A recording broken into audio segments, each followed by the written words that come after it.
قرآن مجید میں اللہ تعالیٰ نے ارشاد فرمایا کہ یا ایھا النبی انا ارسلناک شاہدا ومبشرا ونذیرا، اے محبوب علیہ السلام، بے شک ہم نے آپ کو گواہ بنا کے بھیجا ہے، خوشخبری دینے والا بنا کے بھیجا ہے اور ڈر سنانے والا بنا کے بھیجا ہے۔ پھر فرمایا وداعیا الی اللہ باذنہ، اور ہم نے آپ کو اللہ کی طرف دعوت دینے والا بنا کے بھیجا ہے اس کے اذن کے ساتھ، وسراجا منیرا، اور آپ کو چمکتا ہوا آفتاب بنا کے بھیجا ہے۔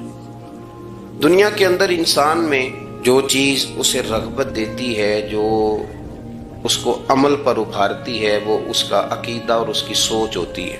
انسان کے جو افکار ہوتے ہیں نا، جو اس کی سوچیں ہوتی ہیں، وہ اس کے عمل کو مرتب کرتی ہیں۔ انسان کا جس طرح کا نظریہ ہوتا ہے، پھر وہ زندگی میں عمل بھی اسی طرح کے کرتا ہے، لوگوں کے بیچ رہ کے وہ وقت بھی اسی طرح ہی گزارتا ہے۔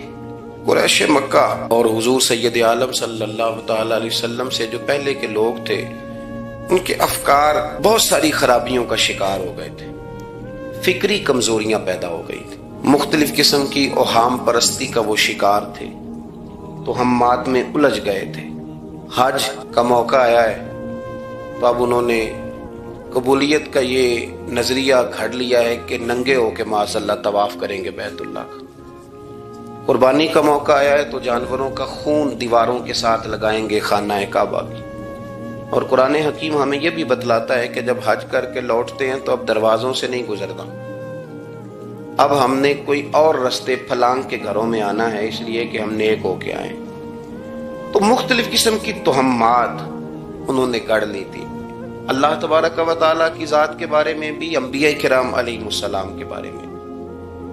قرآن مجید ہمیں کہتا ہے کہ یہودیوں نے جناب عزیر علیہ السلام کو اللہ کا بیٹا کہا، عیسائیوں نے معاذ اللہ حضرت عیسیٰ علیہ السلام کو اللہ کا بیٹا کہا۔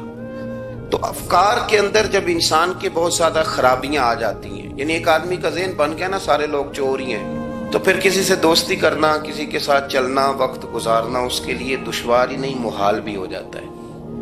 اور اگر انسان محسوس کرنے لگتا ہے نا کہ یار نہیں ایسا نہیں ہے، یہ میرے رسول کریم کی امت ہے، اور حضور علیہ السلام نے فرمایا میری امت کبھی گمراہی پر جمع نہیں ہوگی، تو امت میں خیر ہے، ہمیں خیر کو تلاش کرنا چاہیے۔ پھر انسان آہستہ آہستہ نرم ہونے لگتا ہے، لوگوں کو گنجائش دینے لگتا ہے، اور ان کی باتوں کو، ان کی کمزوریوں پر وہ استدلال کرتا ہے کہ یہاں کمزور پڑ گئے ہوں گے، یہاں یہ مسئلہ ہو گیا ہوگا۔ وہ کسی نے کہا تھا کہ جانے کس عمر میں جائے گی یہ عادت میری، روٹنا اس سے تو اوروں سے الجھتے پھرنا۔ کئی دفعہ یوں بھی ہوتا ہے۔ تو ہمارے ہاں افکار میں اگر حسن رہے، تازگی رہے، خوبصورتی رہے، اب بھی کچھ لوگ ایسے ہیں جو اعتدال کا رستہ چھوڑ جاتے ہیں۔